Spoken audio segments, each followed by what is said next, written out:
are some examples of like one example of a common fear that we have about public speaking. Yes. Blanking out. Yes. My group said misunderstanding, so saying something and then people interpreting it as different than what you meant. So like the intent of your words versus like the impact, right? Okay. Our group kind of talked in more broader terms, and so we said the fear of judgment and ultimately the fear of failure. Definitely. Judgment, I feel like, is a big one. I heard someone repeating that, so yes. Anyone else want to share something that hasn't already been said about what one of the fears are? Yes. You guys said it's just like coming off as you don't know what you're talking about when you actually do.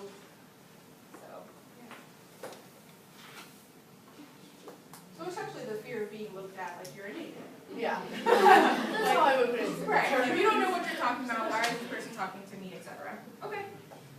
So all of these fears are really, they're valid in one way, right? So fears are rational. Typically we fear things that we don't even know like why we're afraid of them or why they give us anxiety, but it's the fear of the unknown, right? Of what happens on the other side of that. I can tell you right now that all of the things you mentioned will likely happen at some point or another. So that's, I guess, something to sink into, right? And it brings us into,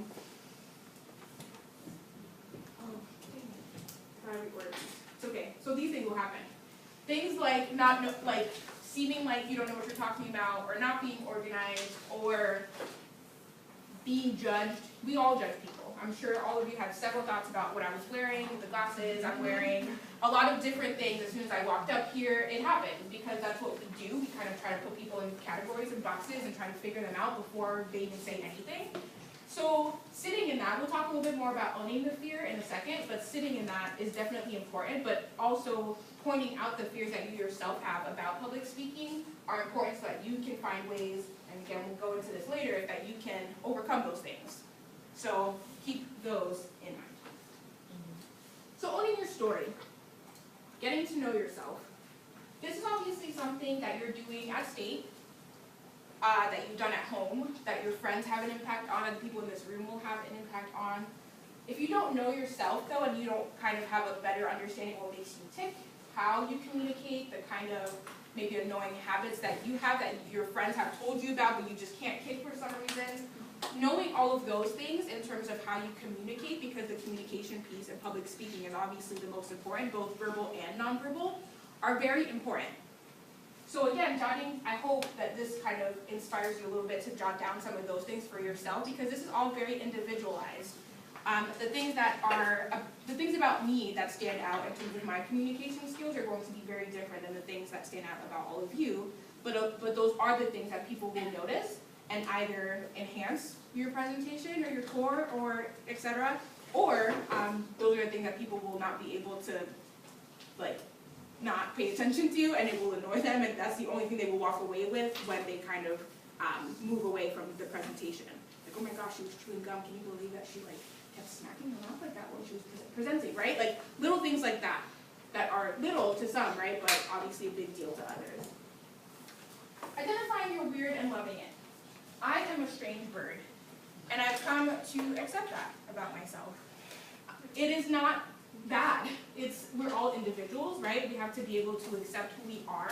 You were not chosen, right, to be in these positions to be robots, like I mentioned in the beginning. If you read the script and kind of expect that to be the good of the tour, well, I gave them all the information they wanted, but again, in terms of the impact and the inspiration and everything else that you want people to walk away with, that's not going to do you any good, really. So you really have to balance the information, the knowledge, the script, right, with you. And the you is what makes you special to be in this role. The you and sharing your experience, who you are, and not letting some of those fears kind of guide how you present will be really important.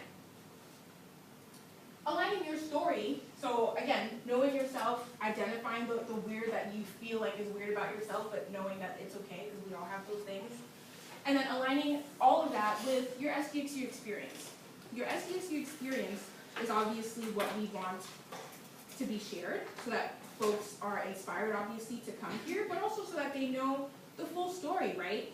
So it's going to be really, it's obviously it's a part of your life story now, being at SDSU, being an Aztec for life, all of those things, like those are now embedded into your story.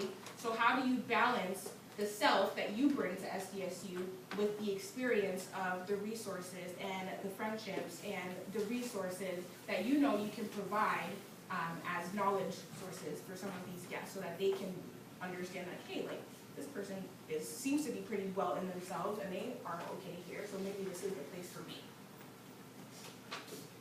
Something I forgot to mention about identifying your way and loving it, like we all have quirks, kind of talked about that, but making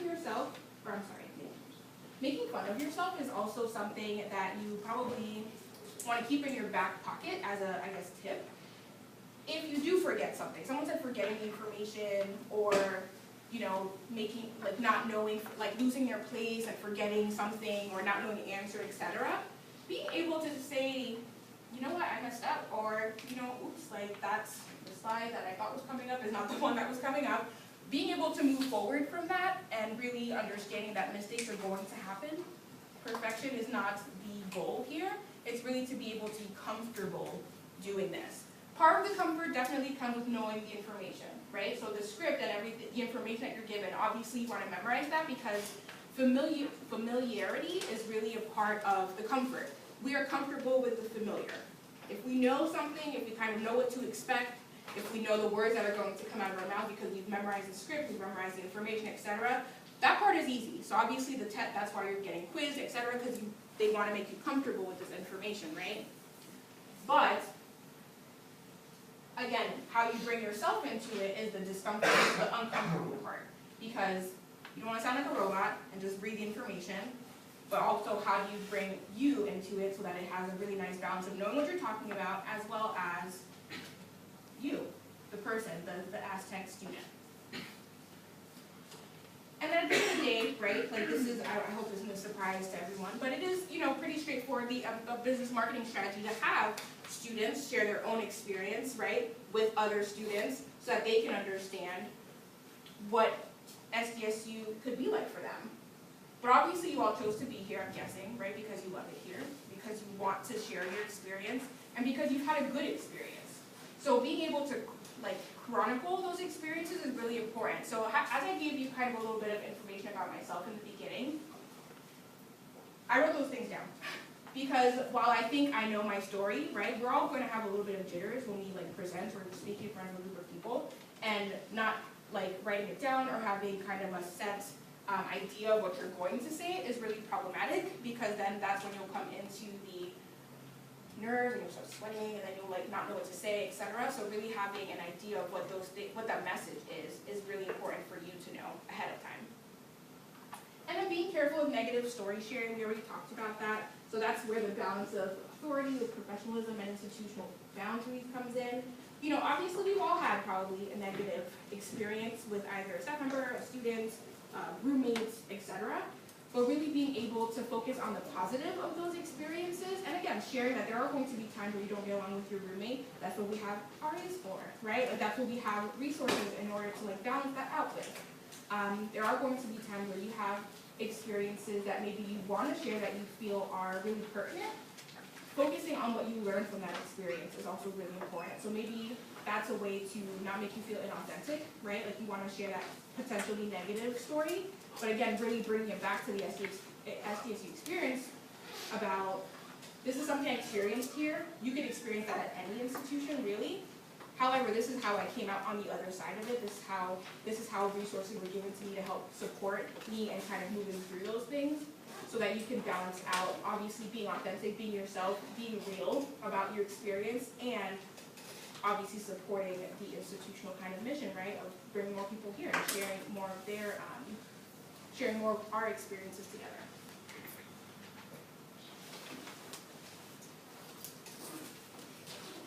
All right. So here's like the nitty-gritty stuff, probably some of the stuff you've heard before, in terms of tips to effective public speaking.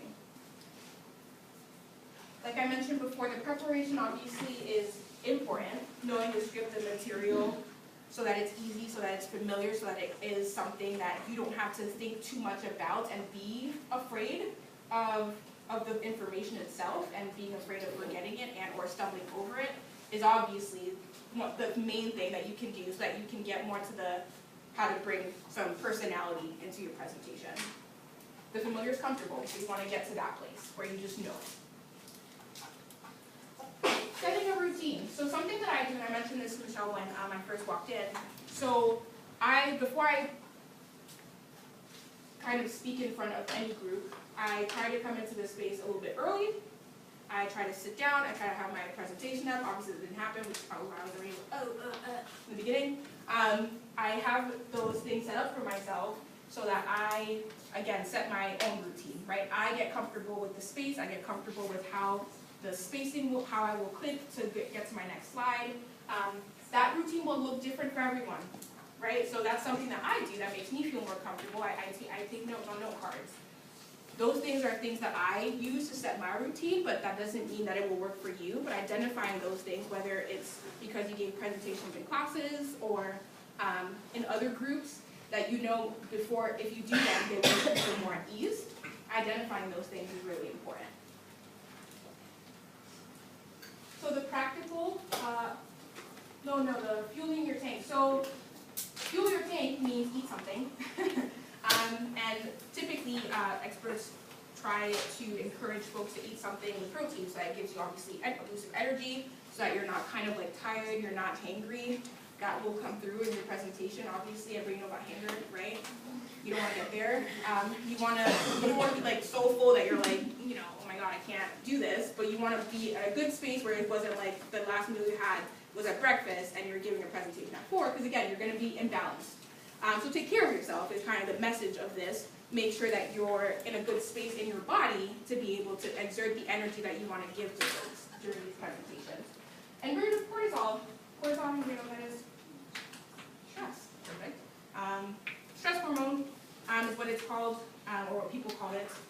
And people do that by exercising. People do that by watching half an hour of TV. Whatever it takes to kind of bring you to a place where you're like, and you like take a breath, and you don't feel like anxiety and you're like holding on to it. Because a lot of times that's what happens when we get stressed or nervous about something. We hold on to it, we don't breathe, we kind of like sit in it, and then we expect it to just go away magically. That's not going to happen. So again, and that goes into part of your routine, finding out what works for you in terms of that routine, and that kind of pre-presentation prep is really important for yourself. And then the practical tips. So the eye contact obviously is really important, because if I was looking down the entire time and talking like this, that's really weird, one, and that's really not comfortable for the people that you're talking to. So making sure that you kind of look around the room, look at different people. Don't mind the people, obviously, are always going to either be looking down or looking at their phones, because that's going to happen. So not being offended, and maybe just, again, diverting your eyes elsewhere to the other friendly faces that are obviously going to be really excited about the information that you're sharing. Movement. I am I talk with my hands, I talk big with my hands, I talk small with my hands where I'm trying to make a point. That's definitely something that I do, but obviously not being to the point where I'm like running around and like, you don't want to be kind of, what's the word I'm looking for? Scattered? Distracting, exactly. So the point against distracting, and that was the final point to make, so thank you for saying that. All of these can be used, you have to find out what works for you. So some people say, don't talk with your hands, and walk around with your hands behind your back. Again, at the end of the day, while that might work for some people, you don't want to seem rehearsed, right? Like too rehearsed. You don't want to seem that you're kind of on the end of the spectrum, like robot type.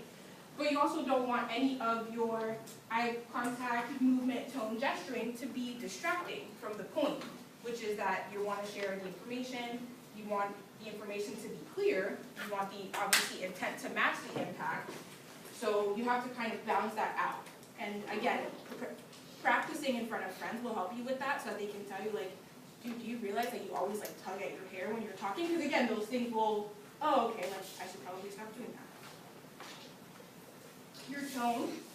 So again, finding your outside voice, but not yelling, because there's a difference, right? So some people, like, obviously you're gonna be told to project your voice and you're speaking